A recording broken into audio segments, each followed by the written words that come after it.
Jaya Radha Madhava Kunja Bihari. Hare Krishna. Nice to see so many Vaishnavas and friends. And everybody ultimately is Vaishnava, just we have to remember, that's all.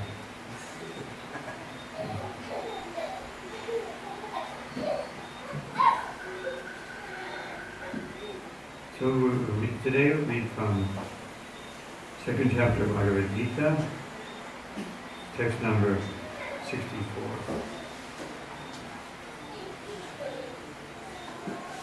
Ragadvesha vimuktaisthu vishayam deyashcharam atmavashaya videyatma prasadam adhigacchati.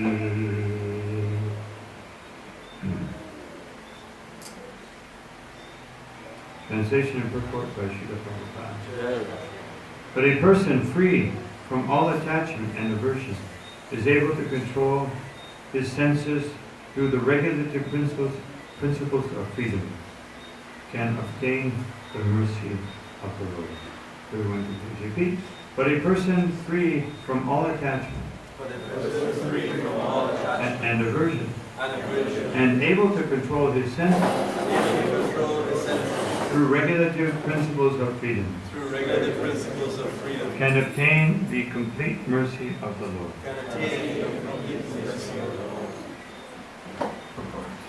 It is already explained that one may externally control the senses by some artificial process, but unless the senses are engaged in the transcendental service of the Lord, there is every chance of a fall. Although the person in full Krishna consciousness may apparently be on the sensual plane, because of his being Krishna conscious, he has no attachment to the sensual activities. The Krishna conscious person is concerned only with the satisfaction of Krishna and nothing else. Therefore, he is transcendental to all attachment and detachment. If Krishna wants, the devotee can do anything which is ordinarily undesirable. And if Krishna does not want, he shall not do that which he would have ordinarily done for his own satisfaction. Therefore, to act or not to act is within his control. Because he acts only under the direction of Krishna. This Krishna consciousness is the causeless mercy of the Lord, which the devotee can achieve in spite of being attached to the sensual platform.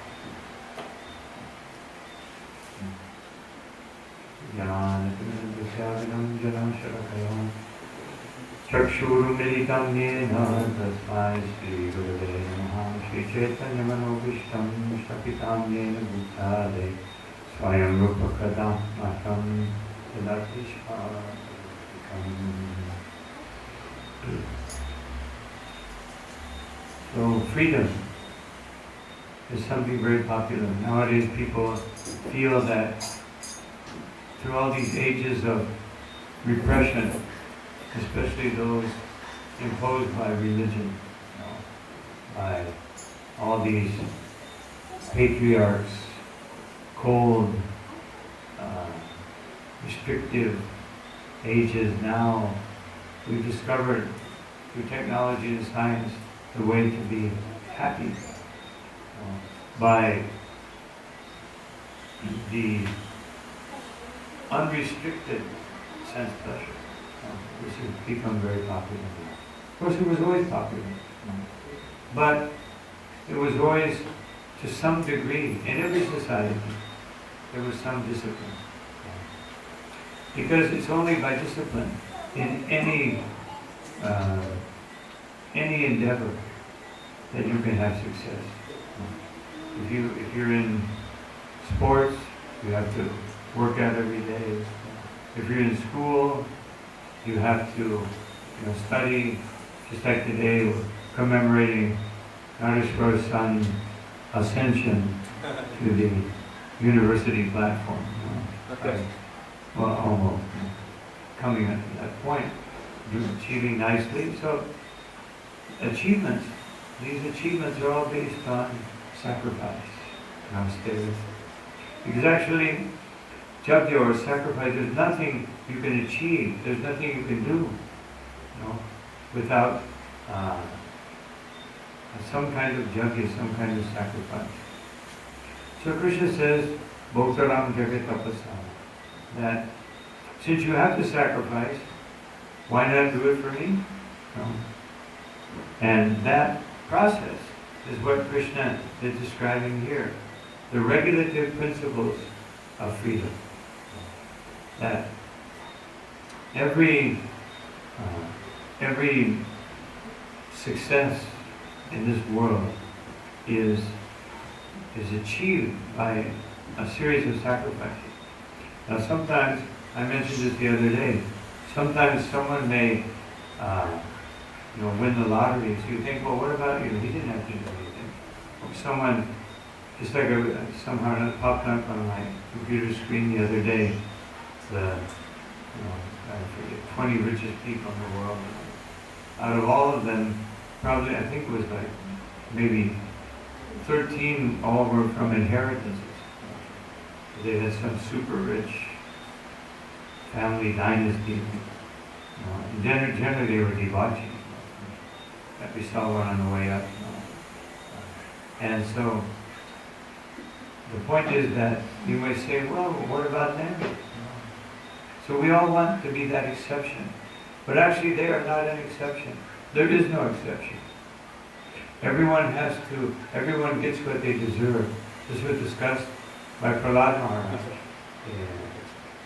When he was speaking to his school friends, he said that there's no question of happiness without it being destined, and there's no question of distress. So Srila Prabhupada would often say, no one looks for distress, but it comes anyway. So why look for happiness if it will come anyway? The only thing we can actually do is what Krishna is prescribing here, to take up the regulative principles of freedom. Because real freedom means pure devotion. And pure devotion, this is what all of our acharyas, and especially Rupa Goswami, is describing. Just like his Upadeshamrita. I'm a little inclined to that because next week I have to give a seminar, a Bhakti Shastri course on Upadeshamrita. So, the first, Srila Prabhupada mentions in his introduction that what we're really talking about here is the attitude for devotional service. So that attitude is discussed in the first part of Upadeshamrita. Vacho Vegam Manasapurva Vegam. That you have to control, as Bhaktisiddhanta Saraswati Thakur said, 3 categories. Controlling the mind, controlling the actions, and controlling the body. So these 3 things, and this is not devotional service. This is the doorway to devotional service. This is what allows us to come to achieve the possibility to reach that platform where we can actually perform devotional service. You control the speech, control the mind, control anger, control your eating, control your stomach, and control your social activities so that you can have success. And then he speaks about unfavorable things to devotional service. So these things are not devotional service. And favorable things, utsahan nishtayam daya tat karma pravaktina. These are not devotional service, but they are things that allow us to come to devotional service. So, of course, devotional service or serving Krishna is something that descends from Krishna he instructs Arjuna. And even Bhagavad Gita what we're speaking about here. This is preparation. Most of Bhagavad Gita, the greater part of Bhagavad Gita, is preparation. And sometimes we can't even understand that. We can't even understand the major part of Bhagavad Gita, and it's just preparation. Actually, Lord Chaitanya, speaking to Ramananda Roy, even the conclusion of Bhagavad Gita, Sarvadhamam Parityajamam Ekam Sharanam Vraj.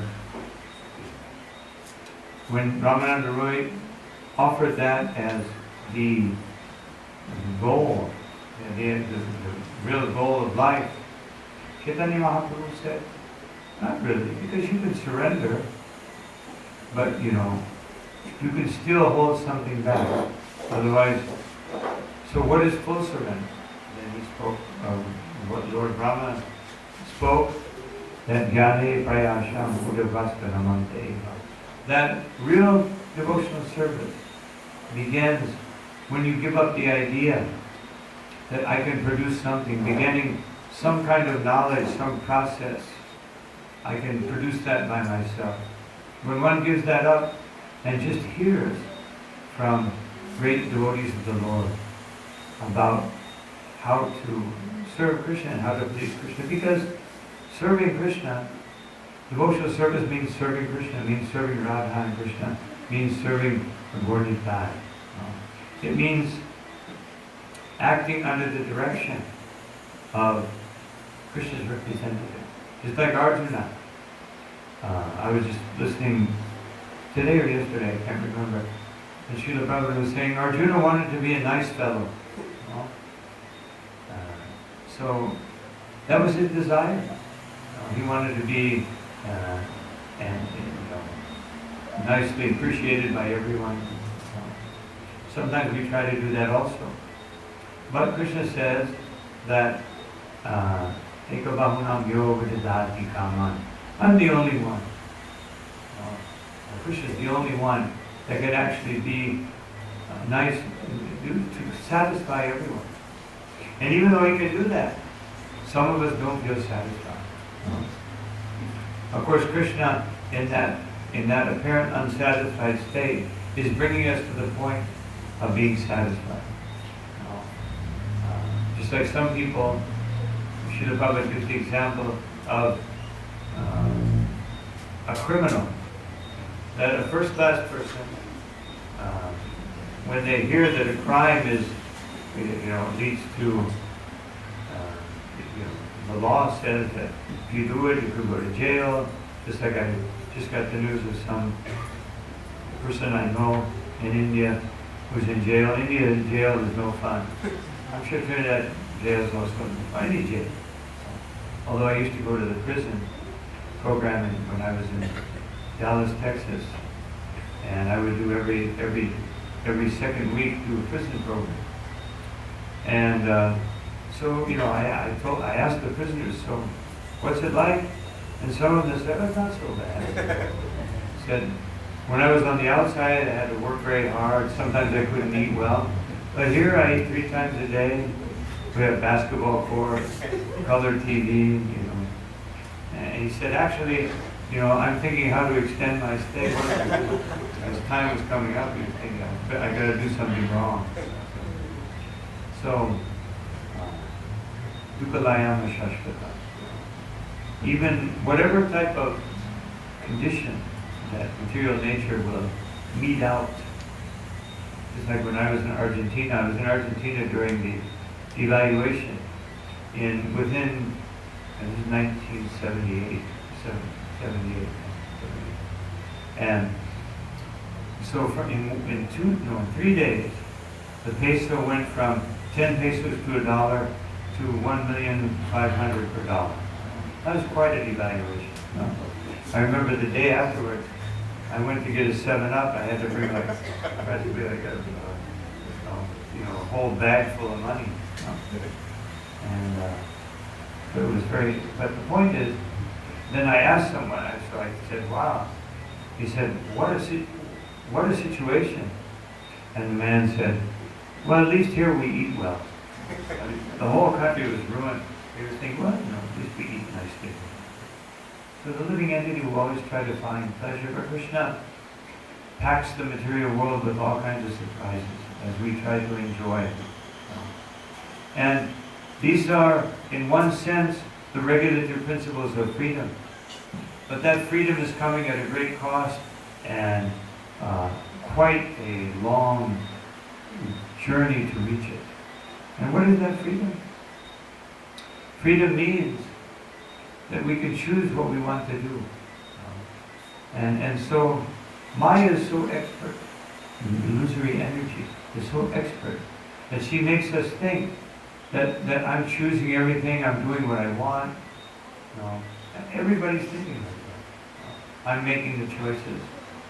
But actually, Maya is just inducing us to make the choice which is inevitable by our destiny. But we can't see that. Because Maya makes us think that, just like when I'm in Mexico City, I walk in the park and there's a house of mirrors. So, and they have this big advertisement. So I asked the man, can I go inside just to see what it's like? I don't want to pay. I want to stay for 30 seconds. Yeah, you go ahead. So I went in, and I started just seeing, this is like Maya. Everything you see is different from what it really is. And so we think we're seeing things, we think we're doing things, we think we're making the right decision. But actually, the material energy is forcing us, at every moment, forcing us. Just like Krishna says in Bhagavad Gita, that nahi kaschit kshanamati jatutishtya karmakrit. Everyone has to work because we're being forced. We're being forced by material nature. Karma. We're being forced helplessly. It says helpless. None of us feel helpless. We all feel very secure. I got a job. I'm going to school. I'm going to university. I graduated. I've got a degree. This or that. I'm accomplished musician. We have accomplished musicians. At least they think they are. And so everybody, we're all thinking like that. Either I'm thinking like that in the past, in the present, or in the future. But actually, none of us are secure. As Govinda says, that life in the material world is just like a drop of water on a lotus leaf. Just the slightest little movement, and you fall off. So this is what we're up against. And so here Krishna offers the regulative principles of freedom. And what are those principles? Then he says in the next verse, for one who is thus satisfied, prasadam sarvadukkanam hanir asyo pajayate. The threefold miseries of material existence don't exist any longer. So this is real freedom. Real freedom means to be free from these three modes of material nature. Real success in life means to conquer these three modes of material nature. And this is, so what we see in Rupa Goswami, he teaches us Upadeshamrita, which is based, the whole Upadeshamrita is based on the Shastikam Sri Chaitanya Mahaprabhu. And Sri Chaitanya Mahaprabhu also points out that doorway to success. Because success is defined in so many ways in external society. Of course, external, I say external, but this may be external. What I'm doing may be external to somebody else. But anyway, if we think that actually Krishna is the center of everything, if we actually believe that, then external society means that which everybody considers normal. When everybody considers that, what's going on here in Trinidad or what's going on somewhere else, just like where I have my little ashram in Texas, everybody thinks it's normal, and now there's a Category 3 hurricane hitting it. So You know, you think everything is normal, and Krishna reminds us that that there's danger at every step in this material world. There's always danger. You know. There's always a problem. And not only is there always a problem, but there's always a sense of deficiency. We always need one more thing. Everybody. It doesn't matter, you can be the richest person in the world, you can be the most famous person. And even though I met one man who was very wealthy and very successful, and actually he's a movie star. I met him in Los Angeles, Nick Nolte. He comes to our temple, sometimes sits there and meditates on the deity and takes prasad in the restaurant. So I spoke to him one day, and he said, "My life's a mess. I drink too much. I always make wrong decisions." And he said, "But people see me as successful." And he said, "Everybody I know in Hollywood," he said, "I know a lot of them." He said, "Nobody's happy." And he said, "Everybody I know," I meet some big politicians, I meet some big people. He said, "I don't see that anybody's happy. And that's why I find happiness here in your temple." He said, "I'm not really a Hare Krishna." But he said, "Krishna is so beautiful. Krishna is so nice. Because here I come, it's peaceful. I can sit here. Nobody bothers me. Nobody comes up and asks for my autograph. Nobody, everybody, it's just nice, treats me like a servant of the Lord." And he said, "That's what I've learned from you, that actually the only thing there is being a servant of the Lord." So, and I just seen that everywhere.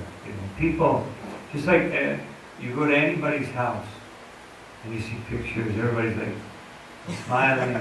When you see people taking pictures, all smiling. You see the advertisements on the billboards and everything. Everybody's like, Pepsi Cola. If you drink a Pepsi Cola, or you drink a Coca-Cola, or you get this type of alcohol, or you eat this abominable food stuff, then you'll be happy. Everybody's like, whole group of people, just like, looks like they're all in ecstasy. And then, but if you see them 2 hours later, I remember one time I was doing a TV program in, it was either El Salvador or Nicaragua. So there's one very famous, somebody told me, she was some famous movie television star. So she was like on before me, I was sitting waiting, very beautiful young girl. She's like, and then she comes out, "Why did you complaining about everything. I don't want to do that." And so this is the material world. We all have this tendency to project something that it isn't, because that's Maya's duty. And she's so expert that we do it even though we know. But it's just, because we really want to be happy. We really want to be free, and we really want to be successful. So we project that. But it's never anyone's reality unless you are situated in pure devotional service to the Lord. Then you're actually happy. As Prabodhananda Saraswati Thakur says, I say it again and again, so not, Vishwapunam Sukayate. That he says, I see the whole universe, I only see happiness. And somebody may think, well, what's he on? What's he been drinking? He's only happy. I see so much misery. But he sees, because he sees that everything is happening according to Krishna's plan. This is the Mahabharata. They see that the only thing there is Krishna's plan. And success in life means to understand Krishna's plan and fit into it. Or if you're stuck in it, if you're stuck in some aspect, like, Grihastha life, which almost everybody gets involved in at some point or another, you're stuck in. And I mean, I don't mean that in a bad way, but it means there are obligations. That's what I mean by being stuck. You know? And of course, everybody's stuck in some way, but Grihastha life is definitely sticky, you know, because you have to do this, you have to do these responsibilities, you have to make some money, you have to do so many responsibilities. But so Srila Bhaktivinoda Thakur, he says the way to be successful is that, because Bhaktivinoda Thakur, he said, everyone must have sense gratification.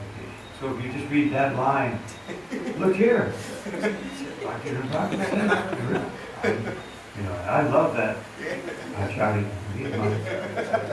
but then you keep reading, and he says, but one should only take enough sense gratification that maintains the body nicely. He said, without sense gratification, one is dead. Too much sense gratification will lead you to death by overindulgence in unnecessary things. And not enough sense gratification will not allow you to maintain the body. So this equilibrium is spoken by Krishna in the sixth chapter of Bhagavad Gita. That you don't eat too much, you don't eat too little, you don't sleep too much, you don't sleep too little. Not too much recreation, not too much and not too little. Meaning, I remember one devotee, he asked me, he said, I want to start a project in Brazil, one leader, and he knew I had been in Brazil for many years, so he said, what do you think? And I said, well, you know, what? I said, it's good, but you should locate it near the beach, you know, because in Brazil, people are really attached to the ocean. One American politician, he went to Rio de Janeiro, and they were driving him to some event, and he said, so is today a holiday? I said, no. So I see thousands of people on the beach. Yeah, that's normal. It's a holiday. So people are very attached. So he said that, well, why? I said, well, because, you know, people, just like Prabhupada in Hawaii, he said that the devotees could go to the ocean every day because they're so addicted to it. Prabhupada would see that. And I saw that when I remember the last time I went to Hawaii, which is many years ago. We finished the Bhagavatam class. And then I saw the brahmacharis running up, grabbed their surfboard, ran out the door, ran down to the ocean. So, and I was like, you know, and then they came back, went on Sankirtan. So I told him, and he said, no. He said, I used to be a surfer. He said that. But, you know, that's sense gratification means Harinam Sankirtan. I said, well, that may be for you, but it may not be for everybody. So, the point is that there must be some pleasurable activity. It doesn't mean if you're even a renunciate, then you'll find pleasure in Harinam Sankirtan or something like that, or, an excursion, taking some people in some place, find something. And then for someone else, it may be, but the point that Bhaktivinoda Thakur said, it should contribute to your Krishna consciousness. That it always should contribute to becoming more Krishna conscious. And this is the secret of spiritual life. That otherwise it becomes atyahara. It becomes so that for that atyahara, for a grihastha, it means if you take more than you need to maintain your family, to execute Krishna consciousness, to do the needful, then it becomes atyahara. Of course, one can have, but then it has to be used for Krishna. But for renunciate, it means you don't take any more than your alms and what you need for your service. Of course, someone may need for their service, they may be building a temple. Just like Rupa Goswami, Sanatana Goswami, Jiva Goswami, they didn't have, they slept under trees, but they collected huge amounts of money that were offered to them by, kings and, Just like when Sanatana Goswami, when he helped a very wealthy merchant to get, actually it was Krishna that helped, but he was under, Sanatana Goswami was being favored by Krishna, and then, because Krishna was complaining to him, his deity was complaining, that you don't feed me properly, you're just giving me chapati, not even salt. I said, I'm an old man. You could just please be satisfied with what I can give you. I'm dedicating my whole day to you, so please. So then, this merchant, he got stuck, and he asked the village people, that what can I do? And they said, you should approach Sanatana Goswami. He solves all the problems. Because Prabhupada said that Sanatana Goswami, anytime people in the village would have a problem, they had faith in Krishna, the residents of Vrindavan, they would go to Sanatana Goswami and he would speak about Krishna, and the problem would be solved. Actually, Prabhupada said that also. He said, if there's a problem between two devotees, they should sit down and chant, and you just keep chanting until there's no more problems. That was Prabhupada's solution. We should remember that. If you have a problem with someone, just sit down and chant together. It may take a week for some people, maybe a lifetime, but at least by the end of that lifetime, if you sit and chant, the whole problem will be solved. All your problems will be solved. So anyway, so then the Sanatana Goswami said, actually, I'm just here performing bhajan. I don't know what I could do. And then so the merchant left, and then he came back. He said, thank you so much. He said, I don't know, you sent that boy, and somehow or another, he pushed my boat out of the water. That boy was Krishna. Actually, Krishna was arranging, this was Madan Mohan, he was arranging so that Sanatana Goswami, so that man would offer to build him a temple. So what do you need? Well, if you want, you can build a temple for my deity because he needs some more attention. So then they built a big, beautiful Madan Mohan temple, and every day the deity got nice, nice pujari, nice cook, and the deity was, of course, Sanatana Goswami still worshipped, but he lived in his bhajan kutir.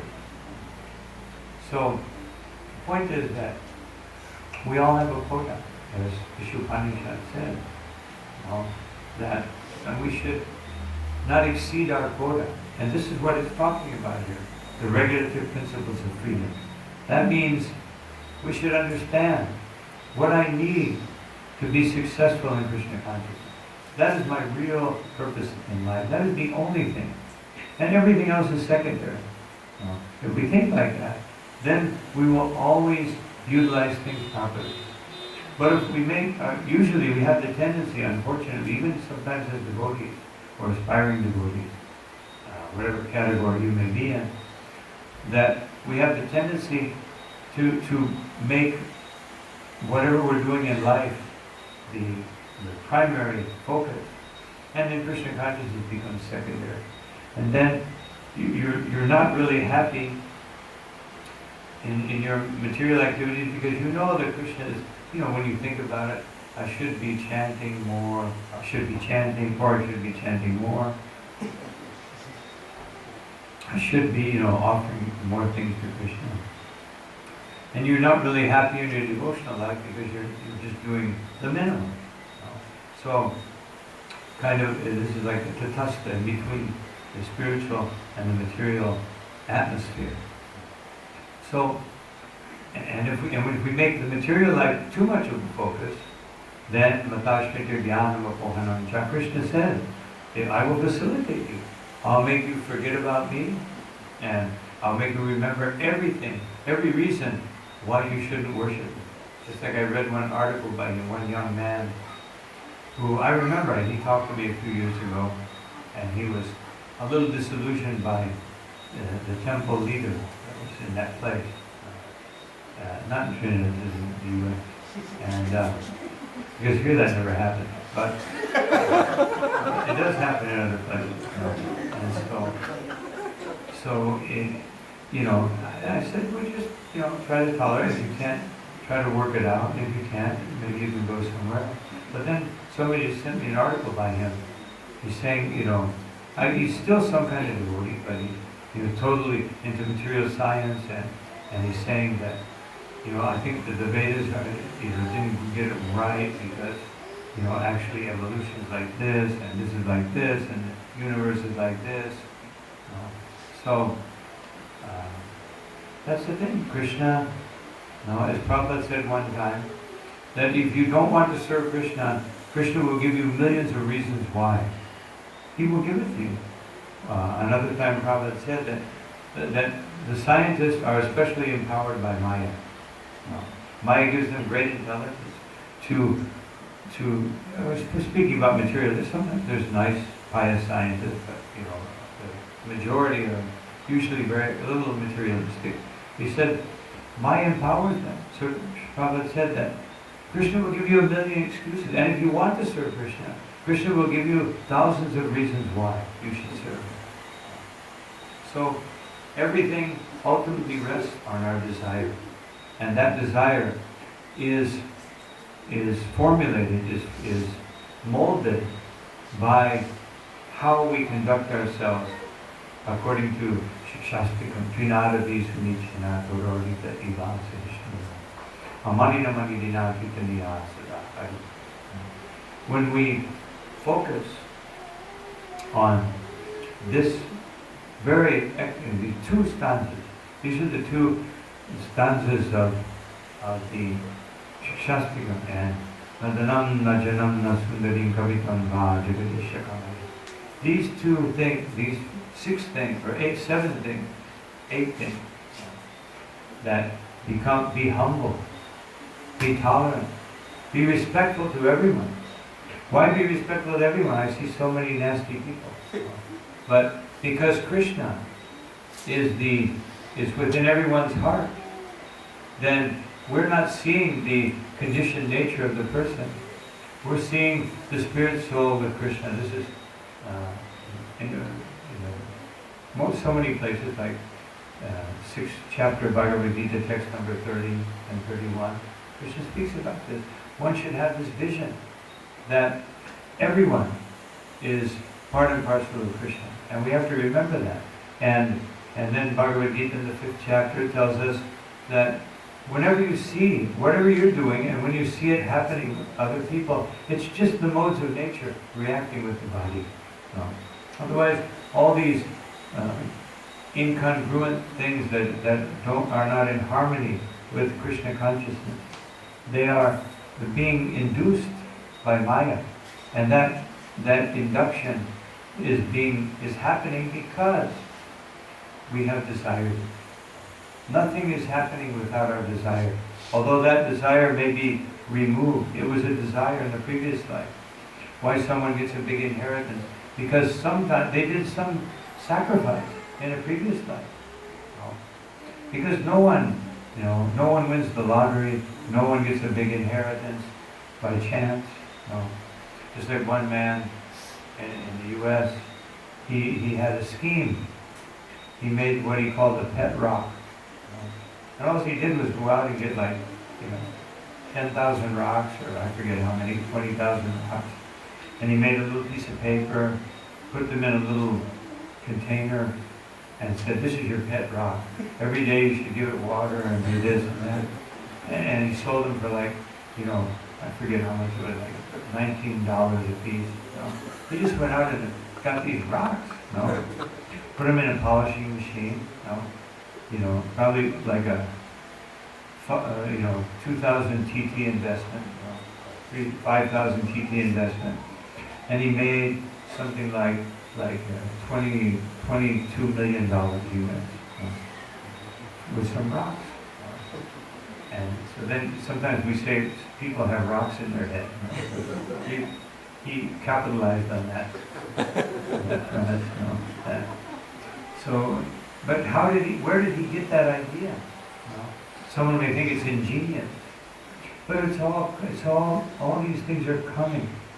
And the more we become enamored with our own ingenuity or our own ability, then we're just prolonging the time when we can actually enter into these regulative principles of freedom, respecting others, not looking for any respect for myself. That's very difficult.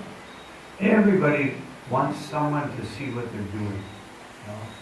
Everybody. We all want to be recognized. And that's good, because a devotee naturally wants to be recognized by Krishna. We want to be recognized by Krishna. And therefore, no, but because we're not that close with Krishna at this point in time, then we want other people to recognize us.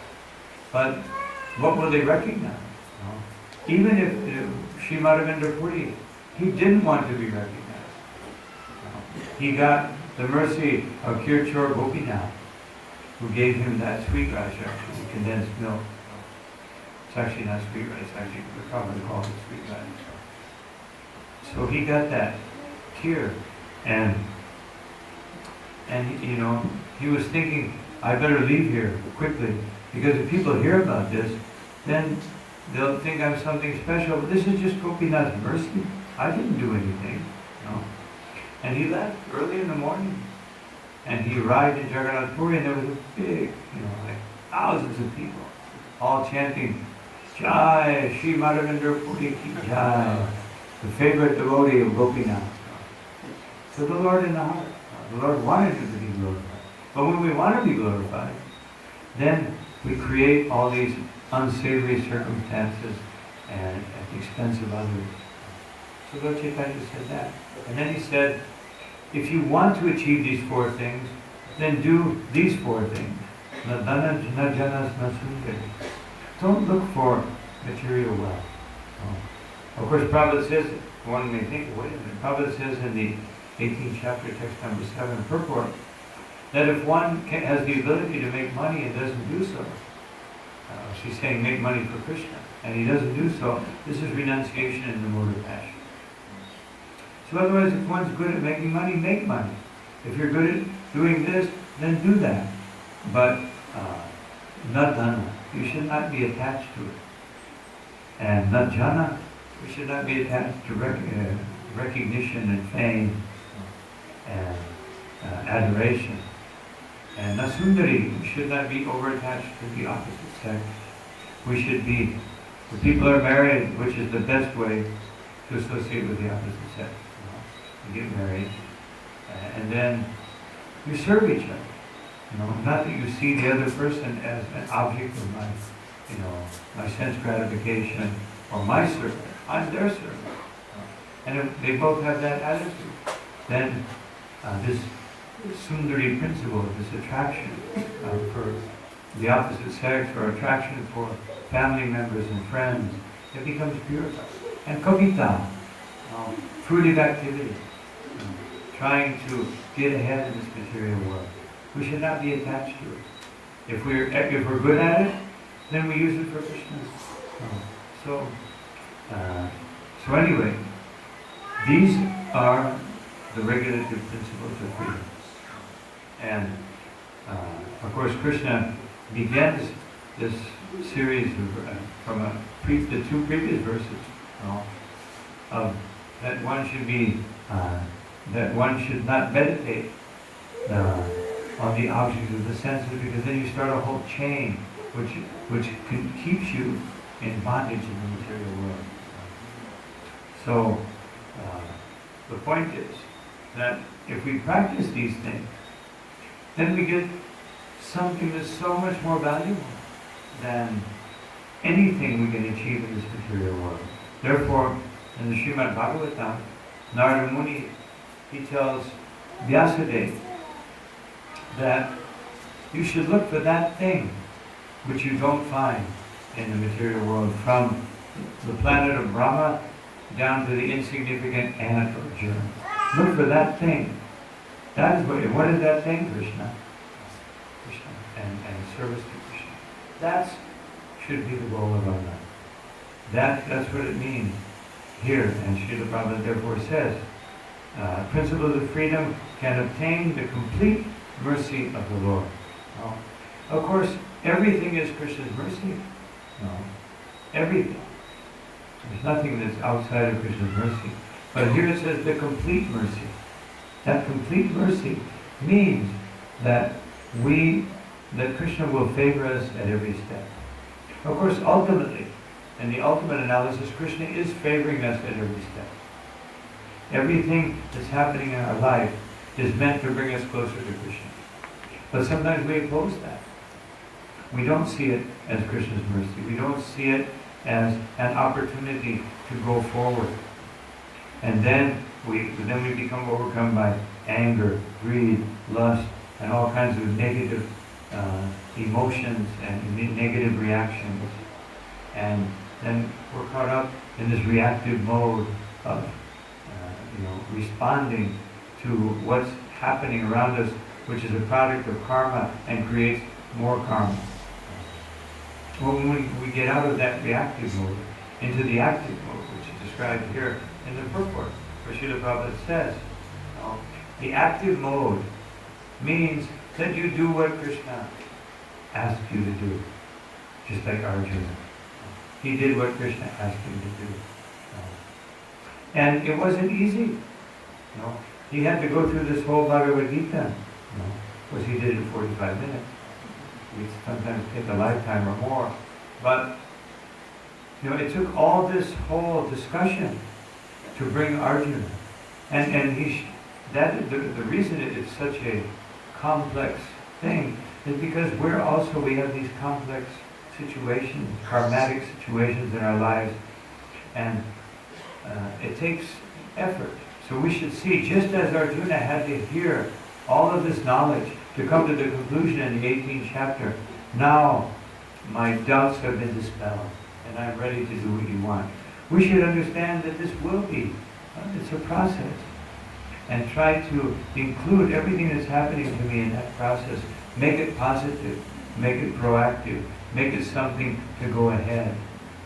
Don't stay in the reactive mode. If something happens and I respond, something else happens and I respond. But the principles of freedom means that I don't react to what's happening. I don't respond to what's happening. I accept it. And by the knowledge of Bhagavad Gita and Srimad Bhagavatam, I put it into the context of my evolution, of my going back home, back to Radha. And that puts us in the positive mode and makes life so much easier and fills life with transcendental happiness. So this is something, just like your son, he made a step forward and we congratulate him for his success. But that has to be related to Krishna. How does this? That's what we should be. Okay, I had the success, or sometimes I had this failure. But we shouldn't be despondent. We shouldn't be overly elated, and we shouldn't become despondent. We should see, okay, how do I see this in terms of Krishna consciousness? Now, of course, there may be a question of justice. It's not that we may see it that way, but then there may be a question of justice. Because there are external factors that we have to take into consideration in navigating the situations of life. But the main thing is that, at least internally, within our own life, we have to be happy and satisfied with what occurs. And we will be if we're Krishna conscious enough. And that Krishna consciousness, if we go through these doorways, Vachra Vegam, Manasakroda Vegam, Nadanam, Najanam, Nasundari, Atyahara Prayasascha, Utsahan Nishtaya Dayaya. All these portals of success in Krishna consciousness, guiding us to come to the point where we will be totally satisfied by serving Shri Radha. Then that's when real happiness starts. Srila Prabhupada says here that this consciousness is the causeless mercy of the Lord, which a devotee can achieve in spite of his being attached to the sensual platform. So, being attached to the sensual platform, Bhaktivinoda Thakur says, one must become expert in Yukta Vairagya. And sometimes Yukta Vairagya, for those that may not know the term, it means taking things, the pleasurable things in life, and or sometimes not so pleasurable, but understanding how to offer them to Krishna. You know, and especially the things that we're attached to. You know. But it doesn't mean justifying my attachment. It means seeing how this tendency I have can be utilized in Krishna's service. And that always requires some guidance. And that guidance comes from Hari Guru Vaishnava Bhagavata Gita. The Supreme Lord, the spiritual master, the Vaishnavas, the Bhagavad Gita, and the Srimad Bhagavatam. If we always have these 5 guiding forces in our life, very present in our life, then our progress toward Krishna will be very rapid and very pleasurable. Otherwise, sometimes Krishna consciousness can seem very difficult. But it's actually not difficult. The only difficulty, Bhaja Hure Mana Ashinandanandana, is the mind. The mind is always contemplating. That if I just had this principle that if I just had this, if I just do this, but that if you analyze it, we've been doing that as far back as you can think. If I just achieve this, if we could just, if I could just get rid of this person in my life, if I could just get this, if I can just somehow, that's always there. And if you think about it, we're always doing that. Just this one, I'm just missing this one piece to the puzzle, and everything will be all right. And then I can be Krishna conscious. Then I can serve Krishna. So, Krishna is inviting us here to see reality and to utilize things properly in His service and become successful. So these are some thoughts on this verse. I'll stop here. Any questions, any comments?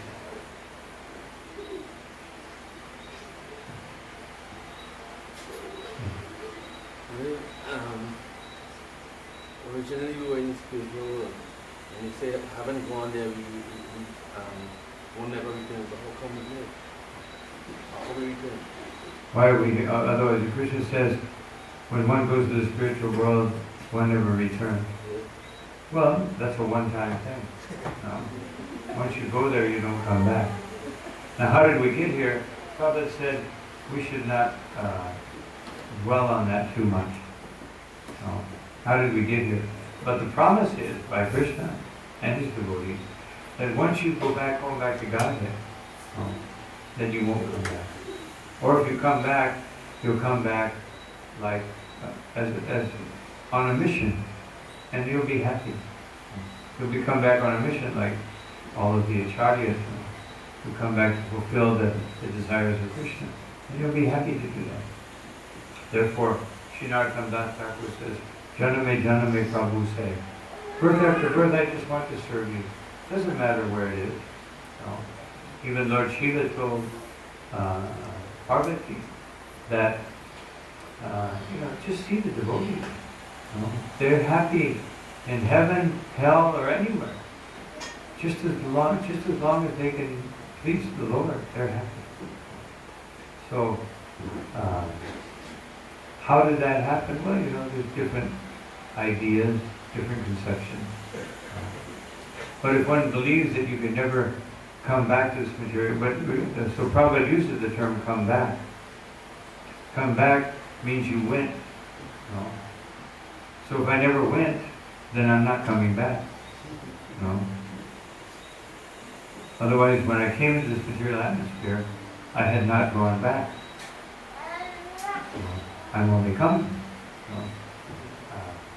And that's, as all of our acharyas say, that is the free will of the living entity. So how that free will comes about, some people say, and Srila Prabhupada in one letter, he said, Krishna Lila or Brahman, it doesn't matter. The important thing is go back home, back to God. And you'll never come back to this material world. Yes. The preference to the class here about attachment, that come, I was reading about with Maharaja Prithu and the four Kumaras. There was a discussion about that too. But with this greed, lust, envy, anger, use, and all of this thing, according to what I got there, with that kata, that when you go in the devotional service, you get a little hint or a little mercy from Krishna, this will automatically, like, it will be under control. So, but the point is for your devotion to be effective. You know, once you get into it and you perform a devotional service, these things automatically will be controlled. You don't have to make no special type of. Well, yeah, but we do have to make effort at some point. By hearing from Krishna and doing what he said. Right. So that's not really an effort because we're just following what Krishna said. But Prithu Maharaj, when he met the Kumaras, he had everything. He was the emperor of the whole world. And he offered that to the Kumaras. And they said, no, you take it. You keep it, We don't want to, we're not interested in managing a kingdom. Actually, that happened to Prabhupada once.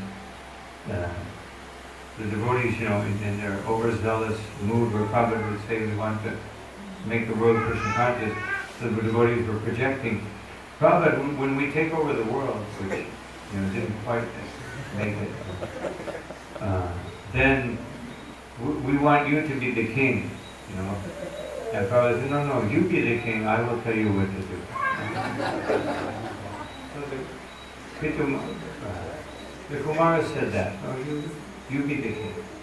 So, but the point is that when you offer something to Krishna, Krishna doesn't take it away from you. He purifies it. But the offering must be sincere. It's not like we think, let me see, I'll do that. Krishna, you can have everything, but I really want it for myself. But I just go through the motion. Yeah, Krishna, take everything. And sometimes Krishna does. He doesn't give it back. And we think, wow, really did that for me. So we have to really offer everything to Krishna. And really sincerely in our heart means that we have to be willing. If Krishna takes it away or Krishna gives us more, whatever he does, we have to accept that as Krishna's blessing when we offer everything to Krishna. That's pure devotion. And most likely, in most cases, Krishna will give it back if you're sincerely surrendering it to him. But he'll give it back with the knowledge of how to use it properly. So, just like in old medieval times, when the son of a king or some son of a great warrior would, he was going to become a knight or be stubbed into some special order, they would give him a sword, a big sword, and then he would go to the whoever it's his trainer, and he would offer the sword, and then he would show him how to use it and give him the sword back. So that's basically what we're doing. We're taking what we have, saying, Krishna, I offer this to you. Not like this. Here you go, Krishna. No, don't take too much. No, here you go. Don't take too long. No, but we give it to Krishna. And then we see what Krishna does with it. Generally, he'll give it back. But he may not. And if he doesn't, then he'll accept that. And most people, they don't want to take that chance. They say, well, Krishna, I'll give you 20%. I'll give you this much. So it's not an easy thing to do. The devotee asked me to ask you, he's kind of shy. So he said, once in the beginning kirtan, like in a temple or we go to begin bhajan, shouldn't we chant Namo Vishnupadaya Jai Shri Krishna Chaitanya before we begin? Before you sing the Mahamantra? Yeah. In the kirtan? Yeah. Well, it depends. But yes, Srila Prabhupada said in Chaitanya Charitamrita, before chanting the Mahamantra, we should always chant Shri Krishna Chaitanya Prabhu Nityananda, Panchatattva mantra. We should always chant that first. Always. Sometimes we may be, in a preaching program where the people don't know it. So like sometimes in that I just kind of silently chant it. But if it's the kirtan before the deities or something, we definitely. And Namo Vishnu Padaya, generally we have that habit of chanting that. Now Prabhupada practically never chanted the pranam mantra of Bhakti Siddhanta Saraswati Thakur when he would do a bhajan or kirtan. Practically never did. Sometimes he would chant the Mangala Charan, and he would chant Bhakti Siddhanta's name. But generally speaking, Prabhupada would just start Sri Krishna Chaitanya. But because Prabhupada is the founder of Acharya, and we want everyone to understand Srila Prabhupada's position, then we chant the pranam mantra. But definitely the Panchatattva mantra should always be chanted before. Just like if we're doing a public program, many people don't know the Panchatattva mantra, then we may not chant it, or they may not know Srila Prabhupada's pranam mantra, so we may not, maybe in that circumstance we won't chant it. But in our temple, because it's Prabhupada's temple, then we should chant. Unless there's not enough time. Sometimes there's circumstances, but generally speaking we should. But always the Panchatattva mantra. Always. And Jiva Goswami said, every service we do for Krishna, the first thing we do is chant the Mahamantra, and the last thing we do. Even if you're going on the altar, if you want to follow Jiva Goswami's instruction, before you do that altar service, you should chant the Mahamantra, and after you finish, you should chant the Mahamantra. Understanding that everything is contained within the Sankirtan movement. Everything is being purified with it. Because what is our ability to serve the deity? If you read the Hari Bhakti Vilas, of what you're supposed to do, just before entering the altar, it's like, we're pretty, interesting. It takes about 15, 20 minutes. Just to prepare yourself to go in the altar. Just to prepare yourself to chant the Gayatri Mantra, it takes like 20 minutes if you follow the Hari Bhakti.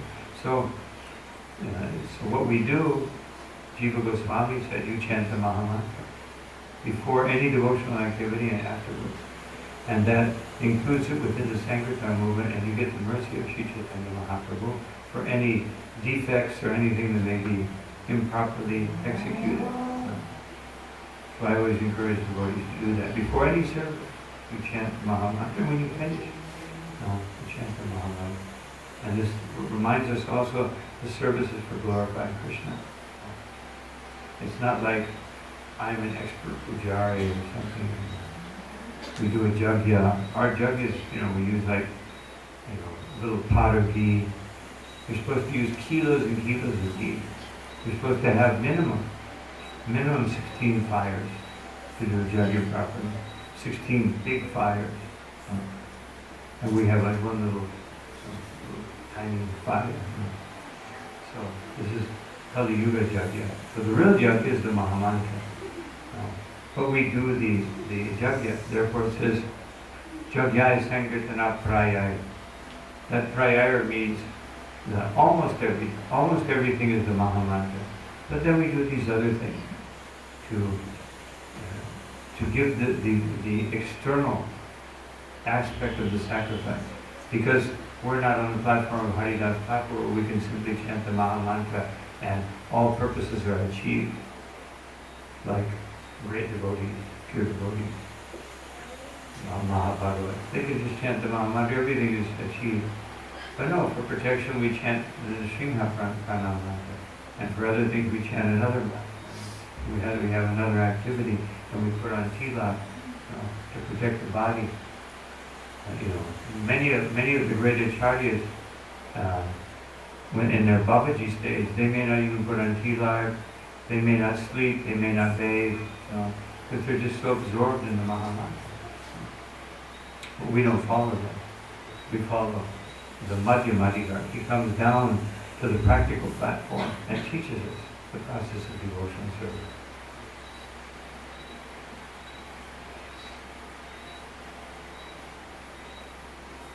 Any other questions? Okay. Thank you all very much for your kind attention. All glory to Srila Prabhupada, Shri Guru, Shri Gauranga, Ananta Koti Vaishnava, Ki Jai, Shri Gauranga Ki Jai. So it is Prasad Swami Maharaj ki.